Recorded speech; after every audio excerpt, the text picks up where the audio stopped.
Is that the parts department? I've got my Norden Bombsight. It's got some problems. Do you have spares for the Norden Bombsight? What was that? Norden Bombsight. Oh, yeah, I know those. No, the spares department doesn't carry any spares for the Norden Bombsight. But my Norden Bombsight is broken. You must have spares for it. Well, mate, that's really easy to answer. Each one was handmade, and there's no interchangeable parts, so I don't have any spares. Good luck fixing it. Hey wonderful people, and welcome back to the Norden Bombsight Part 2. This Part 2 is the real reason I wanted to make a film about the Norden Bombsight, because it's not what it appears to be. So today the film is brought to you by Lilith Coffee and yet another portion of Mrs. H's cinnamon apple cake. Yum! So where do I begin? Well, you've got to remember that the Carl Norden Bombsight was actually first invented in 1933, long before any war with Germany. By 1939 and the beginning of World War II, the Norden Bombsight was Mark 15. It was super sophisticated. In Blighty, Great Britain was losing the war with Germany, and their only solution, and what they could actually do, was to carpet bomb German cities. Meanwhile, back in the USA, the average US citizen didn't want the US to get involved in fighting in Europe. You've got to remember that the US is a country of immigrants, and there's lots of Germans and Italians whose homeland was in Europe. And what those fine Germans and Italians who didn't support the Nazis saw was the UK's arrogance at flattening big cities like Munich and Dresden with carpet bombing. The US government saw the Norden Bombsight as a possible answer and leverage to encourage the average US citizen that it would be good for the US to get involved in fighting in Europe. Even although the bombsight was their most top secret device, the US government allowed Carl Norden and his company to promote it. The Norden Bombsight became a household name in the US. Norden even advertised it in magazines and newspapers with the banner headline, "We can drop a bomb in a pickle barrel from 20,000 feet. And as we'll discover, that was never true. What happened next? Pearl Harbor and the Day of Infamy. Those from over there all flew over here, and the 8th Air Force were established in Europe.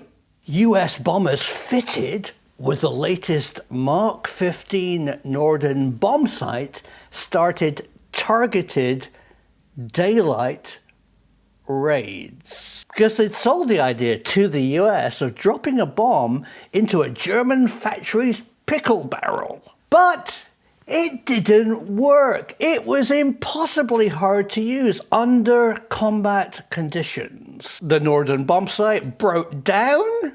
There were no spares. It turned out each one is handmade, so there's no interchangeable parts. Eventually, the 8th Air Force under Curtis LeMay dropped the Norden Bombsight and introduced the concept of pathfinders, leading aircraft that could mark the target. These were both highly trained crew, excellent navigators, but what people didn't realize is that these were special aircraft, absolutely bristling with the latest electronic gizmos, DF, direction finding, ground-looking radar. These were not bombers, these were intelligence aircraft. And it meant that the US Air Force could go back to night bombing, which was much safer. But pathfinding target-dropping US Air Force bombers at night didn't work. There's a fascinating human psychology problem with even the concept. This is how it's supposed to work. The Pathfinder flies over the German factory and drops a flare. Whee! Poof! Marking the position of the bomb. But two things actually happen. First of all the German ack guns focus on the position of the flare, knowing that all the bombers are going to go over there, drop their bombs and turn to go home.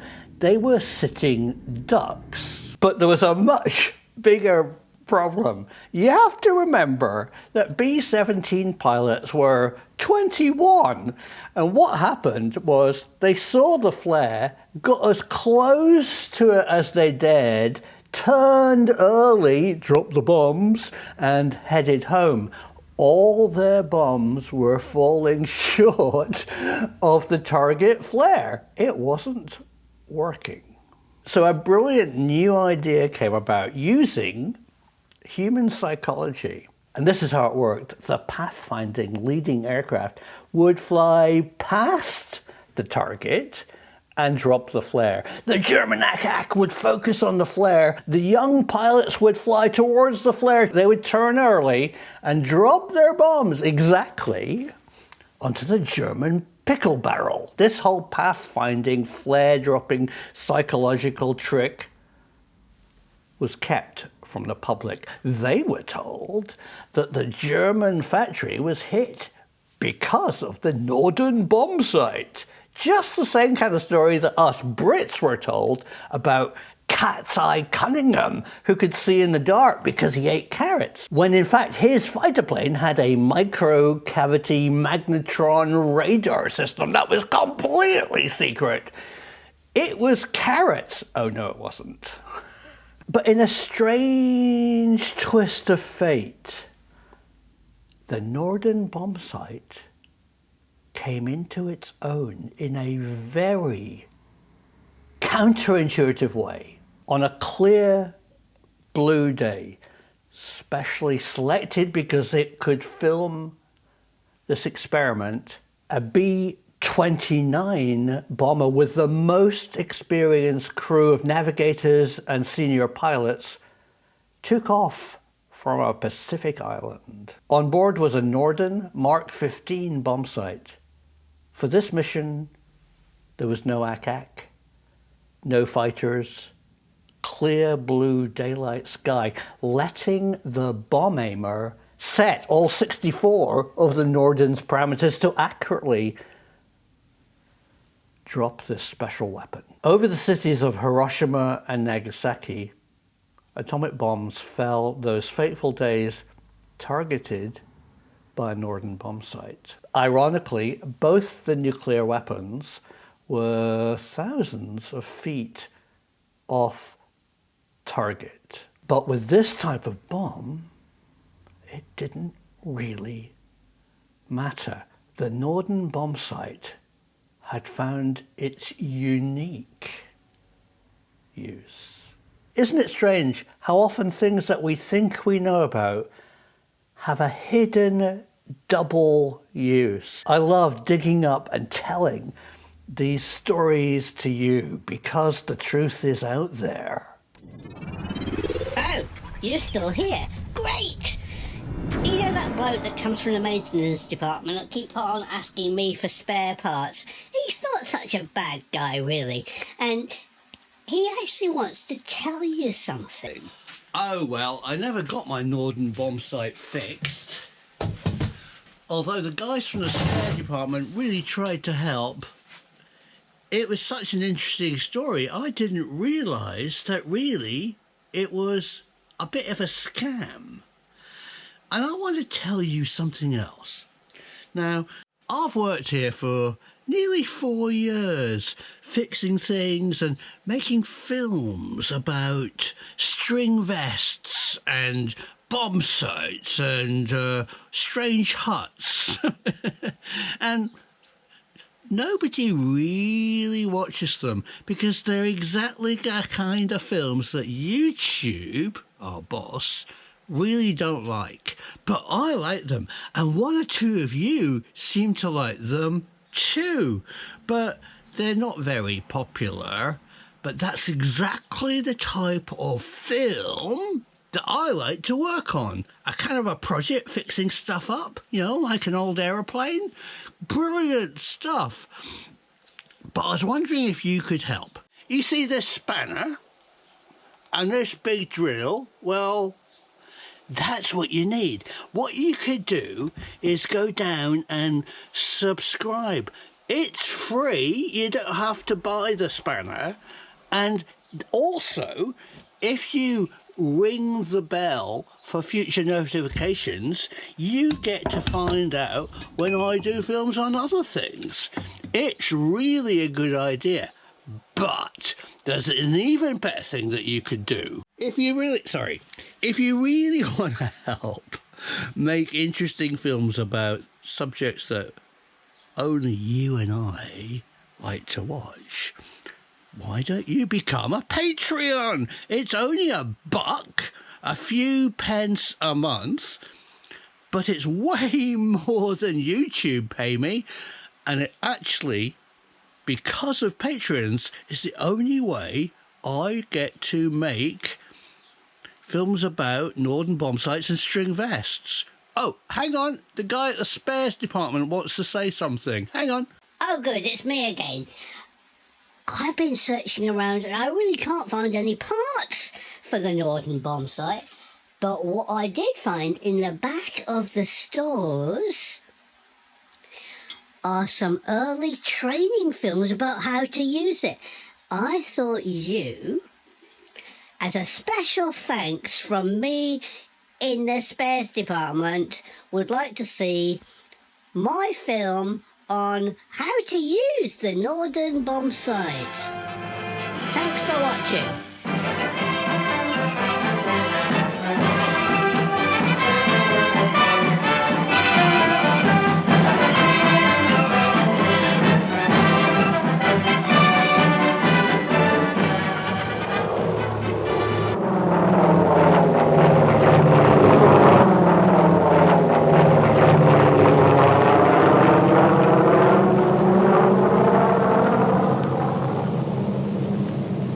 You're right, gentlemen, in case you missed the preceding episode, is Cadet Williams, somewhat of a memory expert, whom we last saw making a pre-flight inspection without a checklist.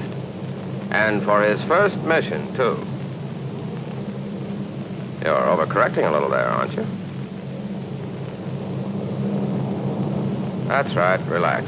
You haven't got anything to worry about. Much. You know your stuff as far as you've gone, and you know your bomb site's in good condition. Or at least you ought to know it. You made the pre-flight inspection, didn't you?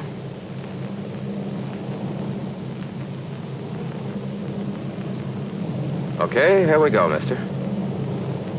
I know you're wishing you good luck because there isn't any luck in this business. You either learn it or you don't. And you're either right or you're wrong.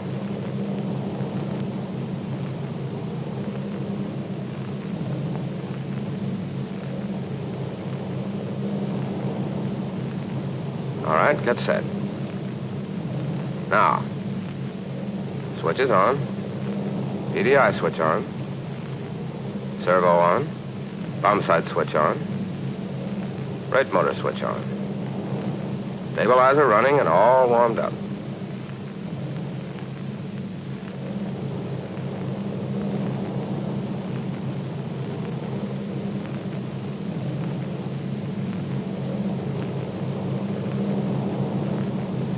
Now, while you're on the way up, set that disk speed so that the optics will drive at the right speed for your altitude.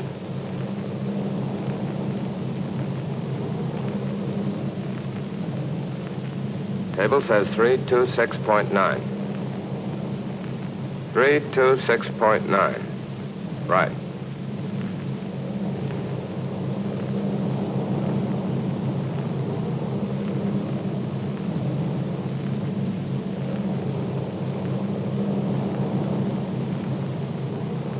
A little slow,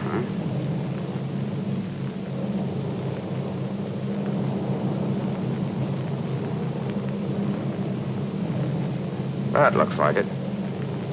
But you can't be sure without a double check.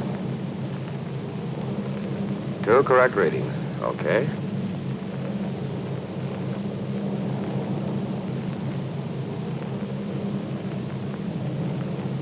Now for trail.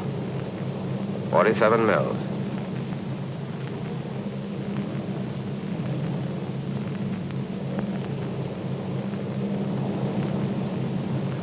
Get the rest of the data now so you'll know the CIA.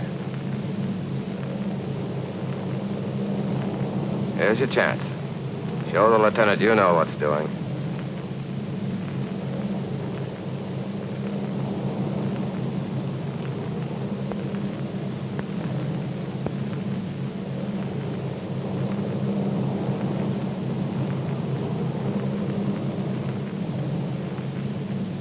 Bombardier to pilot, go ahead. CIA 6920. Open bomb bay doors. Are you sure they're open? Light on. Okay. Wait a minute. Release lever on safe? Safe. Go ahead. That's right. Level up stabilizer with the fore and aft bubble.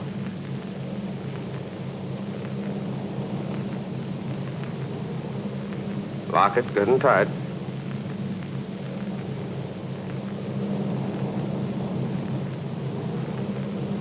You'd be doing something to hit that target from here. That one's on the other leg of the range. All right, this is your range. See if you can pick up the target. No, not with a sight, just with your eyes.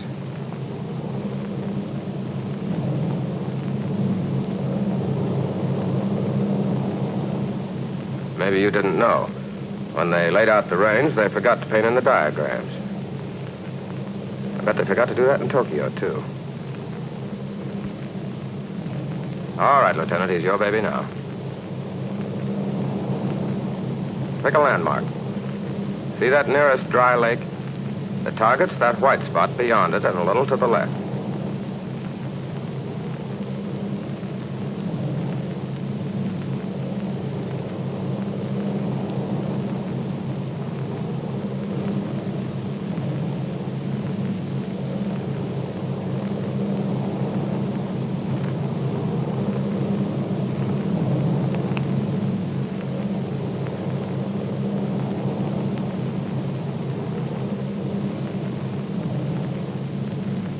You're forgetting something, mister.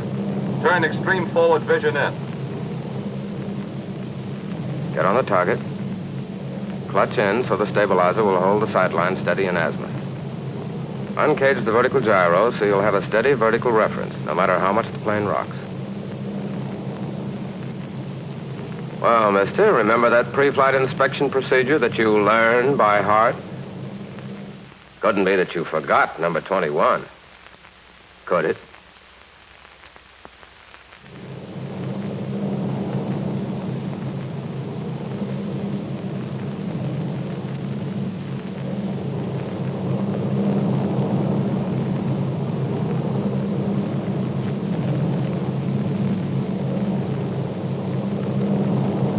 Instructed a pilot. Sight malfunction. Let's go down.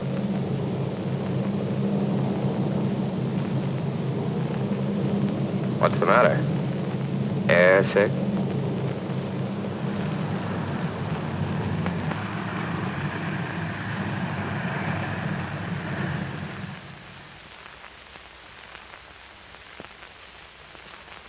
Makes you feel like kicking yourself, hmm? Well, how would you feel if it had happened over an enemy target? Yes, a lot of valuable time wasted.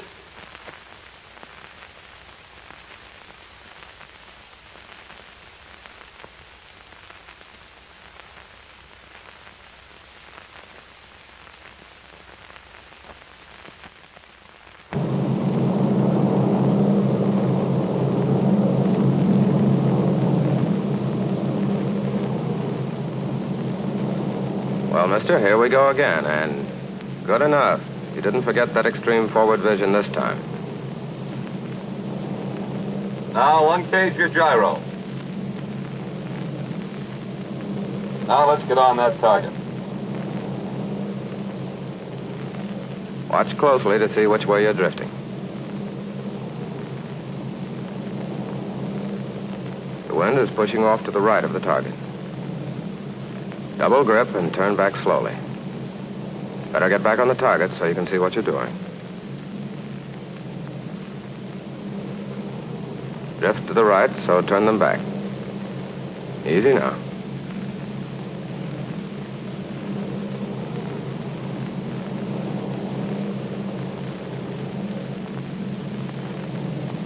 Drift seems to be killed, so back again on target.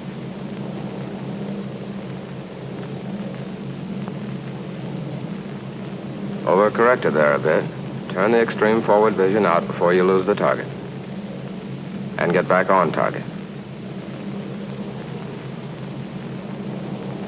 Drifting off to the left now. So double grip the knobs and turn them forward. Easy does it.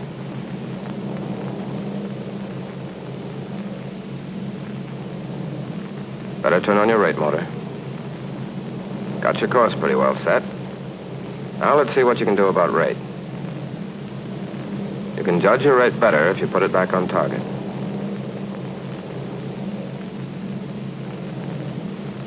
Driving a little slow. You're trying to find that one point on the scale, remember?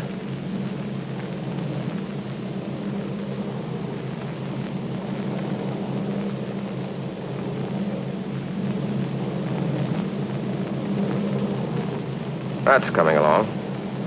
Let's see what the lieutenant has to say about it.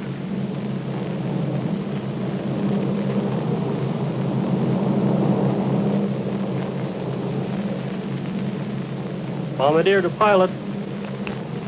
Okay to level, sir. Level. Level.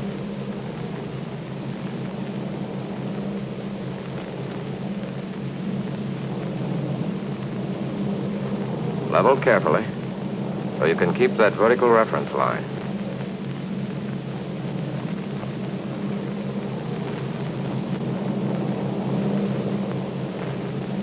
You better see how much time you've got. Planning a dry run, set your selector lever. Those rack switches help too. And don't forget your automatic release lever. Getting pretty close. Instructive switch. Not much time, don't make any big corrections.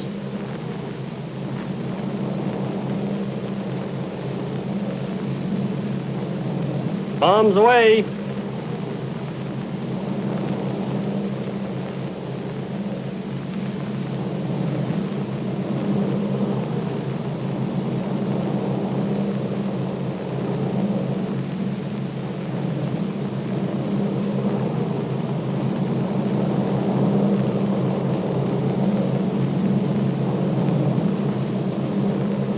Rate motor off.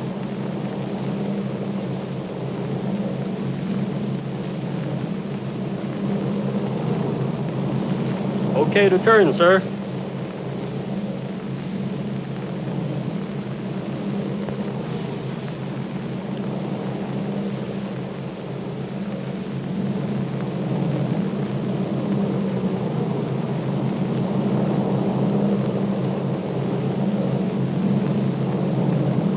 Stabilizer unclutched. Rate index at 0.5. Sighting angle at 70 degrees. Disc speed knob on low speed. Trail arm at 0.